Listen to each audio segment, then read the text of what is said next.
The main advantage of this technique is that it reduces the drying time, which can shorten the time spent on an experiment.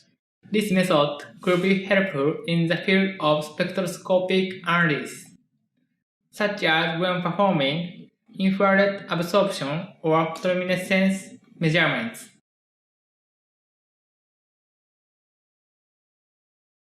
Experiments can be delayed waiting for optical cells to dry. To reduce drying time, design and manufacture a drying device. This device uses 3 mm thick acrylic board to create a case with a partially open top. Machine the board at the front of the case to accommodate the device controls.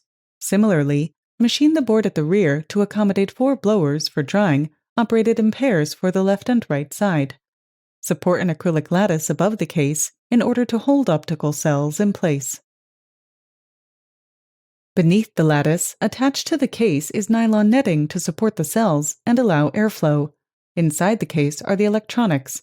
Additional acrylic boards shield them from fluids and redirect airflow. A schematic of the electronics reveals the microcontroller at its core.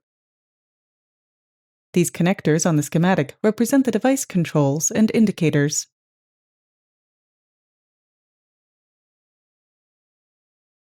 Operation of the completed device is straightforward.